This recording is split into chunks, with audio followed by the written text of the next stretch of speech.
Back in the days, in the Blue Mountains of Jamaica, if you walk in and you hear even the slightest twig snap, or you see a shadow shift when nothing should not move, your whole body would have freeze. And then instinct would take over, and you would have run faster than Usain Bolt run to win gold at the Olympics.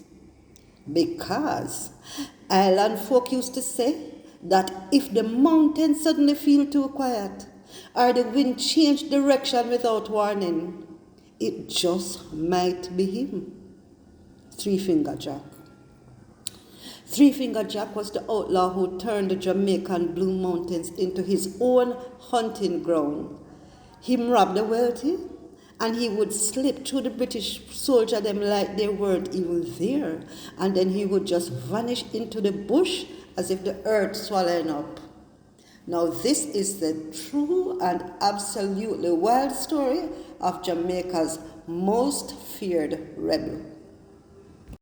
Hello everybody, my name is Claudette and I am your Jamaican Gypsy Granny. Now if you're new to the channel, welcome. If you've been here before, welcome back. Now if you like to hear content about Jamaica and you'd love to hear more, please go ahead and hit that subscribe button. Now for the moment we are going to talk about Jack and how he turned the Blue Mountains into his kingdom. Sit back and relax. So who was Three-Fingered Jack? He was born Jack Mansong, an enslaved African living on a Jamaican plantation in the late 1700s. This was a time when brutality was a part of everyday life. Nobody knows how he lost his hand or his fingers. Some said it was a punishment. Some said he was just fighting with an overseer. Some said it was a tragic accident. Whatever it was, it became his signature. Like many slaves at this time, Jack had reached a breaking point. He became tired of the constant cruelty, the hard labor, the never-ending threat of violence. Then one day him just said, look, I can't take it anymore. And he decided to run away. So, under the cover of night, he escaped.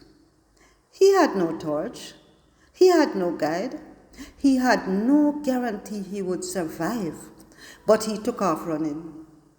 He was chased by overseers and dogs, but he was determined to get away. He didn't just hide. He cooked food. He built a hut. He learned how to fish, and soon enough the mountains embraced him. Then Jack began raiding estates across the island. He would slip down from the mountains like a shadow. He robbed travelers on lonely roads, wagons carrying goods, caravans carrying wealth. Stories say he would just jump down from a tree without making a single sound. Then he could appear from behind a boulder, rob you clean, then melt into the bush before you even blink. He stole food, he stole money, he stole clothing, and he stole weapons. These were the tools he needed to stay alive. But despite the danger, everybody always agreed that Jack not trouble poor people. To some, he became a Jamaican Robin Hood, a rebel who showed the powerful that fear could swing both ways. Jack's raids became such a problem that plantation owners could no longer ignore him. They were losing money, they were losing their pride and losing sleep. So they hired army groups, sent British soldiers, and even brought in the Maroon trackers.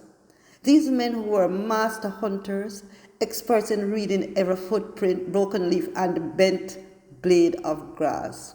But even them struggled, because Jack wasn't just running, he was thinking. He studied the terrain. He laid traps that sent soldiers tumbling. He doubled back on his own tracks to confuse the dogs. He even hid in caves with entrances so narrow most men would never find him. He attacked from angles nobody expected.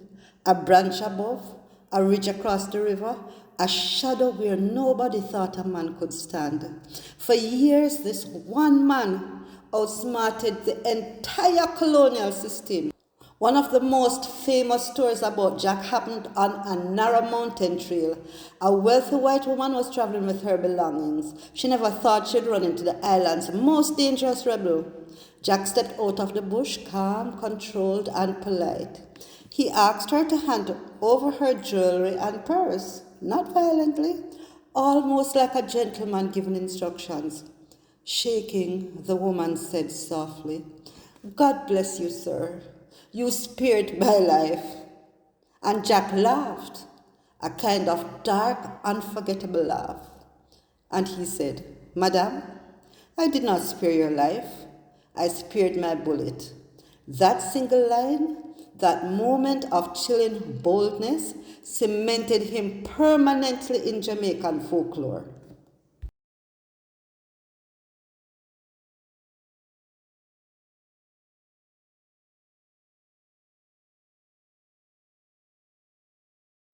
In 1781, Jack's luck ran out.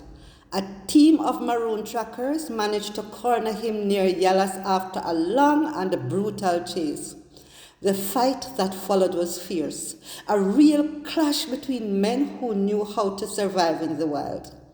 But Jack, wounded and outnumbered, couldn't escape this time.